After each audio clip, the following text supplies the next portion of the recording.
Hey, what's going on, guys? gdoggcasey here with my buddy Matt, casting some more StarCraft 2 action from the Chobo Team League in Week 2. Let's start off by introducing our red Protoss player. Down in the bottom right corner of Nimbus, we have Team All Inspirations Revelator. And in the top right corner, we have the CTsix EU player, Anti. So, just a little heads up, it's a 1-1 tie in the second week of this Chobo Team League Week 2 series. Yeah, it's 1-1 right now. And all we've seen so far is ZVP. So, another ZVP to throw at you here. And, yeah, we're going to have to see. This map is interesting because of the in-base. So, the Forge Fast Expand for Protoss is actually a little bit easier to carry out because all you really need is the Forge and then like another pylon or a cannon, and you're well defended. And if we notice, both scouts are heading off in the wrong direction, although we do have an Overlord, the second Overlord, heading in the right direction. So yeah, which is pretty standard for Zerg because you want to send your Overlord the opposite direction of where your natural is. Your first Overlord, I mean, so that's why he goes to the left here, because he's not going to cross over his own natural. And then the second one will. So if you were to see an Overlord coming in or whatever, you'd still get it a good time. So the Zerg player, we have a spawning pool going down. It's, I believe it was a 14. Yeah, right around there, 14 or 15. And a Forge first going down for Revelator here. So that means that he's not going to be taken advantage of like our last Protoss player was. He's got some nice defense set up already with the Forge already being done. He can drop that cannon now, or the gateway, whatever he wants. Looks like he might be going for that Nexus though.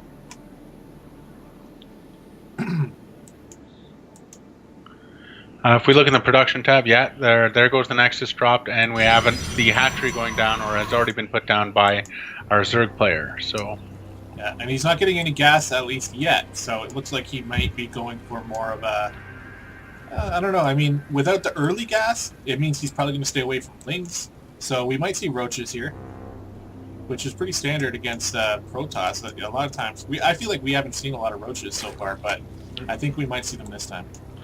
now this Overlord is just coming up to the natural of our Protoss player, and he's going to see that he started with a Forge, and that cannons are going down, and he immediately moves it out of the way. Yeah, which is smart. You don't want to lose that Overlord.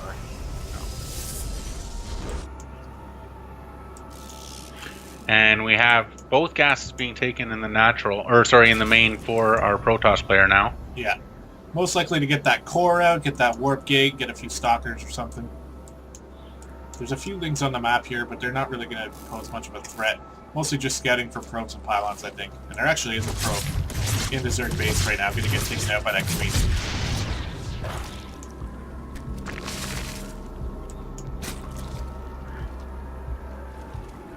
Now this Zealot is in production, and there goes the Cybernetics core. So once this Zealot comes out, he's going to replace that probe and finish off the wall. Yeah. There's a few Lings, 4 Lings sitting outside the base, but I don't see them trying to make an attempt in after that Overlord just saw how he was walled off. So yeah, and with that cannon too. Basically, but this probe might get picked off if he knows. He snuck by. I don't think Anti noticed that probe going by, so that's good, because that means we're either going to get another scout, or we're going to get some pylons. Let's see how quickly Revelator starts that warp gate research. And +1 being started already, with only 1 unit out right now. +1's being started for our Protoss player. Yeah, so it's going to be probably like a nice little +1 attack. Don't lose that other probe, you need that. I think we're going to see a +1 attack off of 3 or 4 gates, maybe, once the 2 bases are up and running. Now, I'm surprised this probe isn't sticking around the Zerg third to try and prevent the third from being dropped right away. But no, he's headed back. He's going to put a forward pylon right by their 4th. Yeah, that's what it looks like. So I think an attack is going to be coming. We actually have a robo bay going down before any other gateways, so actually, I don't know, that sort of says something different, because that's going to get some observers out, and, you know, maybe some immortals to protect against possible roaches, but he's not really being aggressive with it.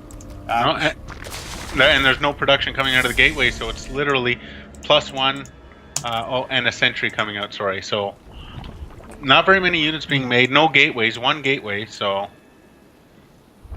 yeah, we'll have to see what Revelator's plan is here with the Robo Bay. He's immediately going for an observer, which is smart because Zerg actually did end up dropping that Roach Warren. Now these Zergs are just going to get blown up. Yeah. They are done. Revelator does not know about the Roach Warren, though, and we do see Roach speed and missile attack level 1 coming. So this is going to be a quick little Roach timing attack off 2 bases. Pylons going all over the place on the middle of the map. We have 2 of them now, and that's going to help set up for an attack for Revelator. Now, do you think he's going to try and go for some sort of flank attack and warp in half units on one pylon on half on the other? If the Zerg player happens to put, if you see where the creep spread is, right here at the bottom of his main by the debris, if he just puts everything here and the Protoss player comes from both angles, he's not going to know which way to go and might, although it could, with a separated army against roaches, might not be very good for our Protoss player.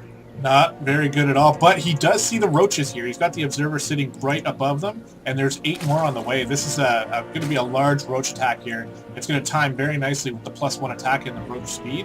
So Revelator has to start preparing for this. He is making another observer. If I were him, I'd be canceling that observer right now and pumping out Immortals, because this is going to be coming at him pretty quickly here, and he doesn't have anything.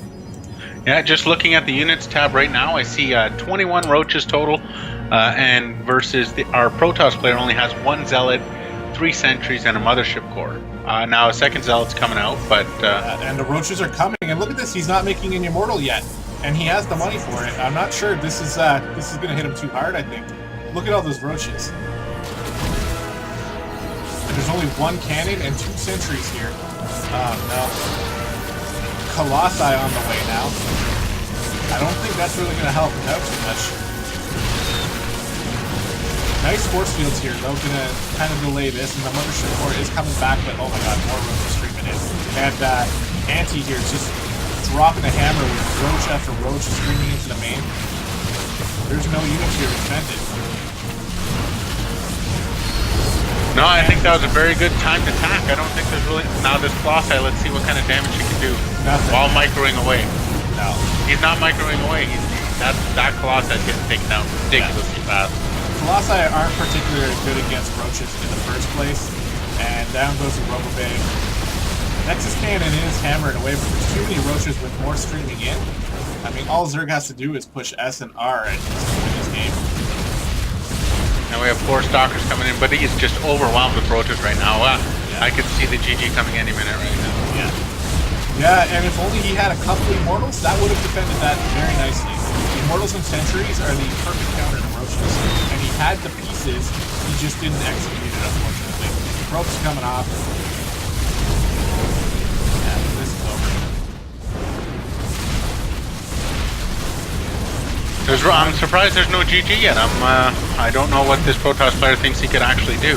Well, it's a league game, right? So you just want to do whatever you possibly can to save the game, but it's just not going to happen. He's probably just digesting the fact that... and even more roaches are streaming out. Here's another... yeah, look up in 10 more roaches coming, yeah. Yeah. 11 more roaches. Yeah, so he's basically just digesting the fact that the game is over. That was a very good timing. I'm kind of surprised though, because he did get the scout. He did have the observer in their main, seeing exactly what was coming out. He saw the tech. He saw everything. I'm surprised he didn't prepare a little bit better. Yeah, well, you know, sometimes you just can't get you send your observer to the right spot, but then you just don't check the map. You don't look at what he sees. You know, that could have been the case here. But yeah, he definitely did. Like the early observer was a great choice so that he can see the roaches coming, and then he could have probably chrono boosted out like 2 Immortals and a couple sentries, and he would have been able to possibly hold that. Now it was a very good roach attack though by Anti. So even with a couple Immortals, it might have been hard, but it would have at least given him more of a chance. Well, that wraps up game number 3 for us. Now CTsix EU has a 2-1 lead. Yeah. Yeah, 2-1 for CT6, but we'll see if All Inspiration can make a comeback in the following games, which will be coming shortly. Thanks for watching.